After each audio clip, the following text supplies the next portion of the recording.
नमस्कार मित्रों। आज चिंतन में उपवास से रोग निवारण। किसी निश्चित संकल्प को मन में रखकर जब हम थोड़े समय तक अन्न इत्यादि का खाना छोड़ देते हैं तो उसे ही उपवास या लंघन कहा जाता है।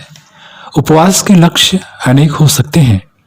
उदाहरणतः रोगों के निवारण के लिए, मानसिक शांति के लिए, इच्छानुसार वस्तु पाने के लिए, किसी के व्रत अनुष्ठान या कल्याण के लिए इत्यादि। इन सभी लक्ष्यों में सबसे महत्वपूर्ण लक्ष्य शरीर का रोग निवारण भी है, क्योंकि हमारे पास यदि तमाम भौतिक सुख सुविधाएं हों और हमारे शरीर में पीड़ा उड़ती रहे तो हमारा मस्तिष्क उद्विग्न हो उठेगा और मन एकदम अशांत हो जाएगा। जब मन अशांत रहेगा तो अशांतस्य कुतो सुखम, अर्थात अशांत व्यक्ति को सुख कहाँ वाली कहावत एकदम साकार हो उठेगी। ऐसे समय में तो महान मनोबल वाला व्यक्ति भी शांत रह सकता है। कुछ पाश्चात्य चिकित्सकों का निर्णय अब प्रकाश में आ रहा है। उनमें इस बात का बड़े जोरों से समर्थन है कि हजारों रुपयों के टैबलेट कैप्सूल खाने से जितना स्वास्थ्य लाभ होता है उतना लाभ थोड़े उपवास कर लेने से ही प्राप्त हो जाया करता है। उपवास के समय शरीर का शोधन होने लगता है।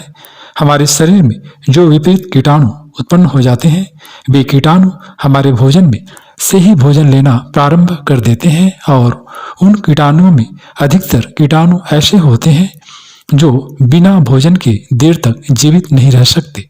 अतः यदि उपवास कर लिया जाए तो वे विपरीत कीटाणु समाप्त होना प्रारंभ हो जाते हैं।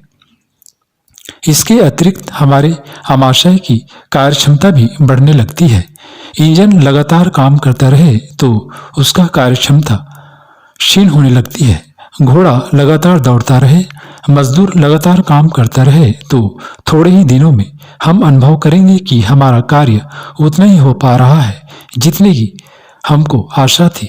अतः पुनः कार्य को सुचारू रूप से चलाने के लिए थोड़ा विश्राम लेना आवश्यक है।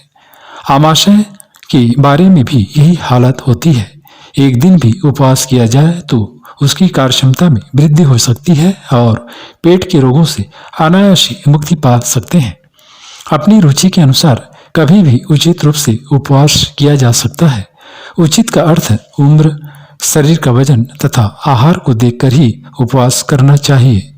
जो व्यक्ति सदैव संतुलित आहार ही लेता है उसे उपवास करने की उतनी आवश्यकता नहीं होती जितना कि गरिष्ठ भोजन करने वाले को आवश्यकता होती है।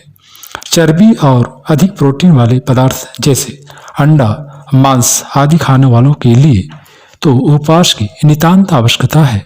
उपवास को अनेक ढंगों से निभाया जाता है, जैसे एक समय भोजन कर लिया जाए तो दूसरे समय भोजन न करें, इसे एकाहार कहते हैं।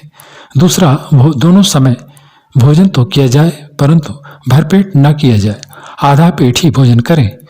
तीसरे में केवल फल, दूध या छाछ पीकर या फलों का रस पीकर ही रहें। चौथे में अपने भोजन में किसी वस्तु की कमी कर लें, जैसे दाल में नमक या हल्दी न डालें, तरकारी में मसाला न डालकर केवल नमक ही डालें। पांचवें प्रकार में दिन भर केवल जल पीकर ही समय काट लें। इस प्रकार कई भाग किए जा सकते हैं। इनमें से जिसको जैसा पसंद आए उस प्रकार के उपवास का पालन अवश्य कर लेना चाहिए। यदि उसे नियम पूर्वक कर ले तो रोगों से बचना भी संभव हो सकेगा। हमें मन से यह बात अवश्य निकाल देनी चाहिए कि उपवास करने से शरीर कमजोर हो जाएगा। यह उपवास तो कमरे में झाड़ू लगाकर सफाई करने के समान है।